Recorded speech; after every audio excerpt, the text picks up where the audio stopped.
you've swindled may contain graphic descriptions or audio recordings of disturbing events which may not be suitable for all audiences. Listener discretion is advised. Okay, this is the warm-up. The notorious con man who police say lived the high life from Malibu to the Hamptons, dropping big names and ripping off big bucks from A-list victims who trusted him and never heard from him again. Who is this guy and how did he fool so many people? Christopher Rockefeller was obviously a phony. A descendant of that old Standard Oil money would never be adorned with such lousy tattoos, bathroom dye jobs, or French accents. Yet people believed him. Their eyes would widen when he would introduce himself and drop that legendary name. It worked like a charm because his victims were blinded by their own greed, he would later say. If they were dumb enough to believe that he was a Rockefeller, well, maybe they only had themselves to blame. To be fair, Christopher Rockefeller certainly appeared to live like American royalty. When he surfaced in the Hamptons during the summer of 2000, the 38-year-old self-proclaimed international businessman flaunted his wealth but always picked up the tab. It was his modus operandi. First, impressed with luxuries, and then, in classic Rockefeller philanthropic fashion, offered to share the prosperity. Becoming rich is easy, proclaimed the distant relative of a 19th century robber baron. While wining and dining or playing tennis with a new acquaintance, Christopher Rockefeller would broach the subject of an investment opportunity. He claimed he could turn a tiny seed into a large fortune in just a few months. Think about it, he would say, before excusing himself to tend to a cell phone outstretched from his assistant's hand. Mr. Kennedy is on line 1, sir. Several people took the bait, including a massage therapist who gave Mr. Rockefeller $25,000 for a promised $1 million return. Another couple forked over $50,000 that Rockefeller guaranteed would turn into $500K. And there was a real estate agent that invested $100,000 of her own savings. None of them would see a dime. But not everybody had been fooled. The Spanish-born contemporary artist, Ines Saran-Pagan, invited prospective buyer Christopher Rockefeller to a dinner party, knowing that he was a fraud. Everybody at the table had been tipped off and swallowed their laughs as the Rockefeller con man arrived in a Mazda and complimented the cheap jug wine he was offered.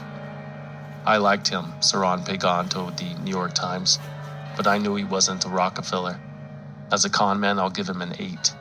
He was charming and fascinating and living his own movie out there on the edge.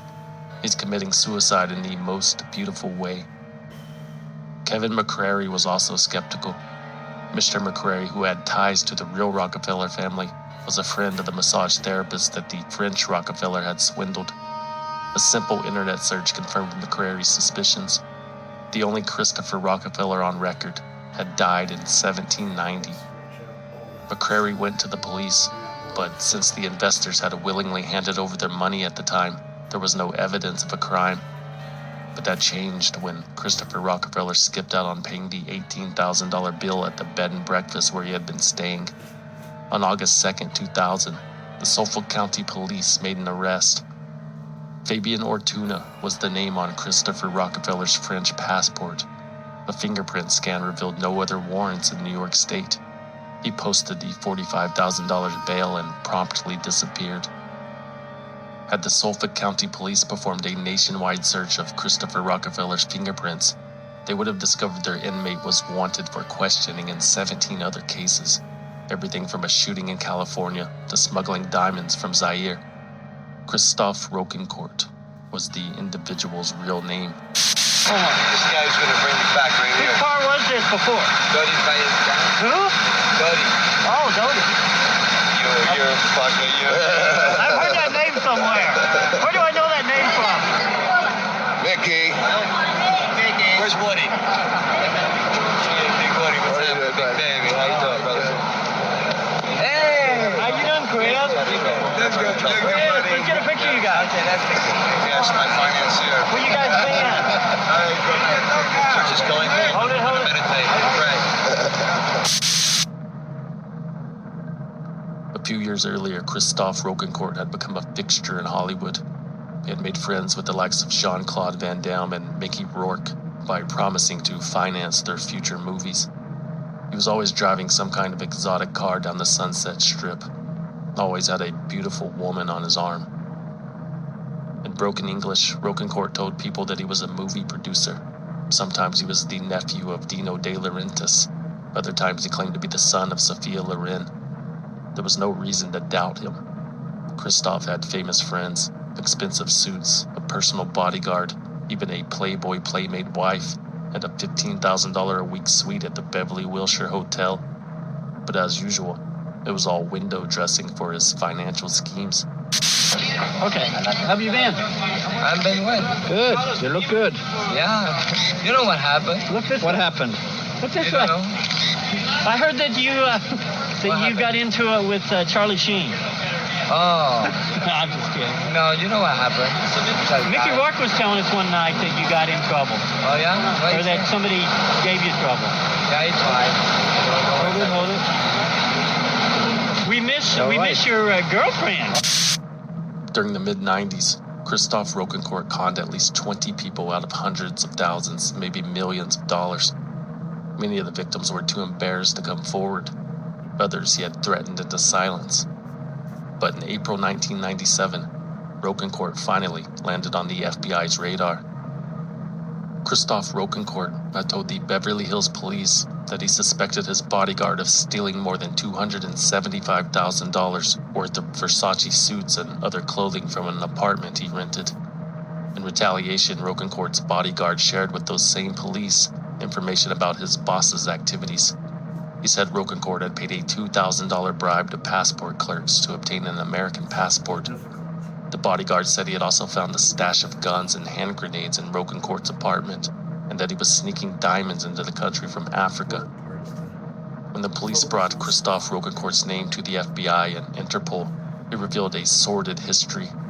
In October 1976, 9-year-old Christoph and his younger sister had been dropped off at an orphanage by their alcoholic father, a house painter, who years later was found frozen to death on a park bench.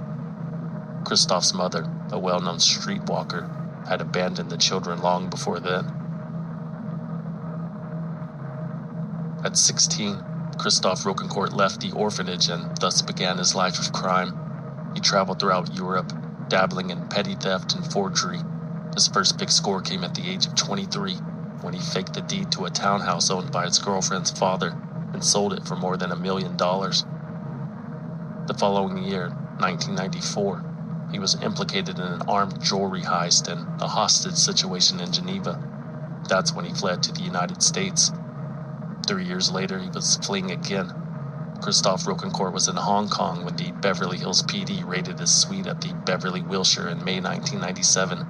They found his day planner, a Rolex, the illegally obtained American passport, a pistol, stacks of cash, a paper trail of fraud, and an autographed photograph of Michael Jackson.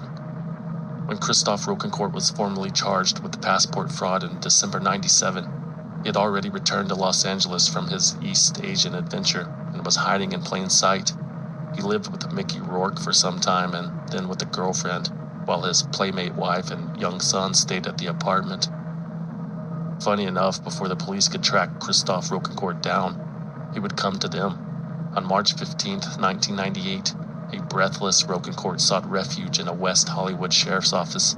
He said cars were following him and shooting at him, but a cursory glance at Rocancourt's Humvee revealed that the shots came from inside his vehicle. Christoph Rocancourt was arrested on the outstanding passport fraud charges. His wife spent 3 months raising the money to bail him out. Once free, Rocancourt fled again. That's how he ended up in New York and eventually the Hamptons. That's when Christopher Rockefeller came to life.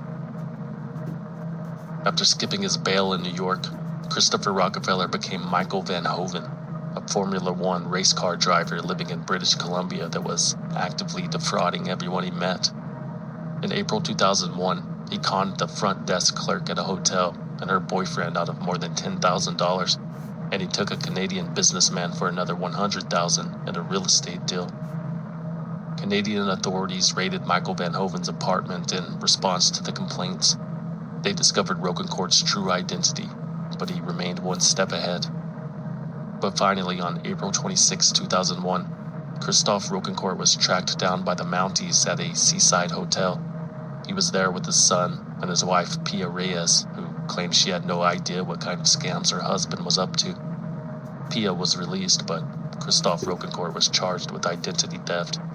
He pleaded guilty and served about 6 months in a Canadian prison before being extradited to the United States to face charges in New York and LA.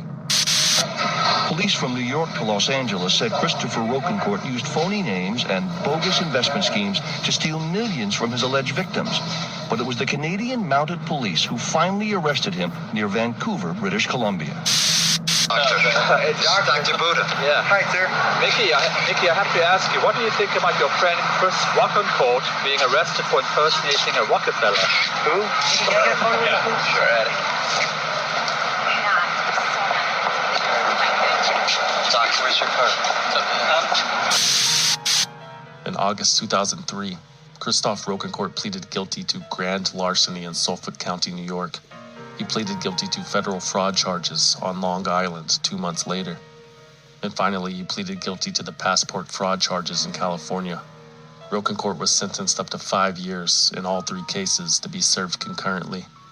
In court, Rocancourt apologized to the judge and added, quote, "I take responsibility for my actions." But he felt no remorse. In a phone interview with the New York Times, Rocancourt said he only felt sorry for his victims' greed.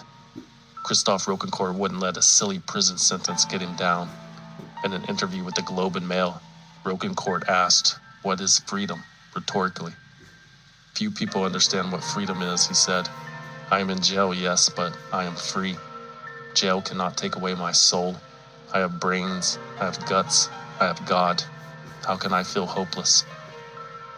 Christophe Rocancourt also had a book deal already, which helps, and he was being celebrated in his home country of France for beating the Americans at their own game.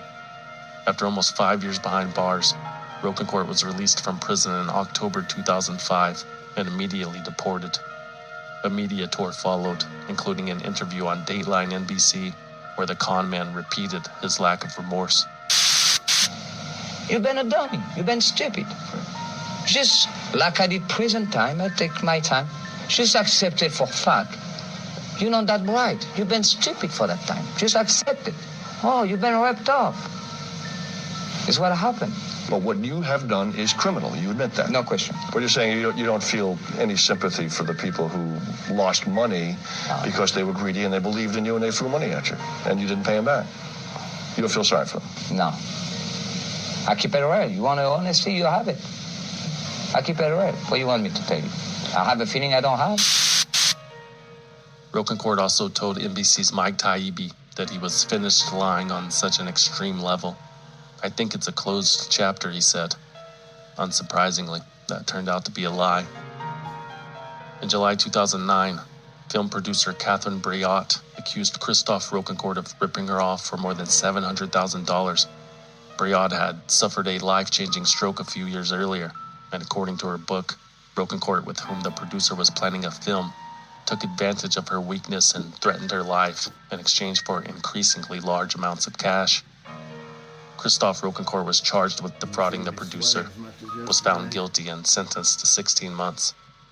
Months after his release, Christophe Rocancourt was arrested again for bribing a French police officer for passports and visas for resale. But the world barely noticed, because around that time a more compelling and sinister Rockefeller imposter had taken his place. This time a German man used the moniker to manifest a life of luxury for himself. More proof that the Rockefeller name is the last bastion of hope for aging crooks that have seemingly run out of ideas. A lifelong con artist adopts multiple aliases to escape a past littered with fraud, abuse, and maybe even murder. On this episode of Swindled.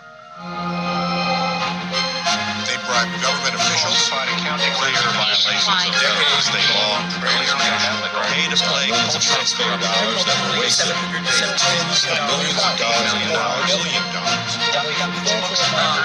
By falsifying its books, they're responsible for the collapse of the entire system. I'm in the soul of some kind of swindle.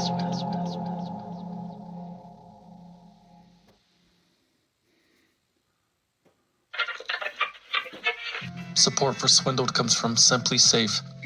If you've learned anything from this show, it's that criminals get creative, and not every home security system has the technology to outsmart them.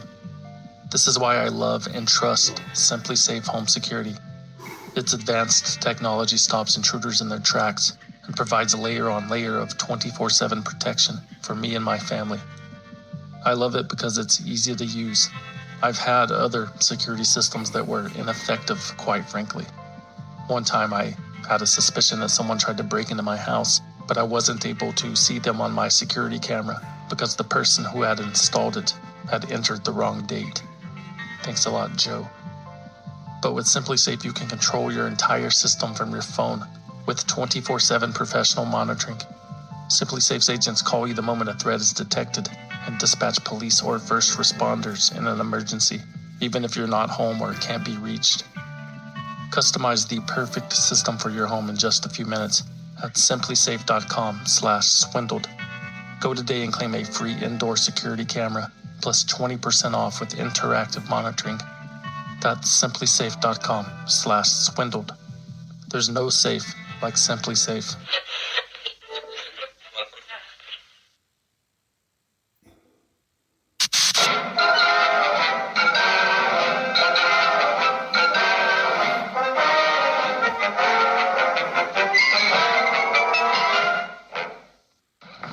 But I'm Alfred Hitchcock. I can prove it. Sure, everybody is. I insist.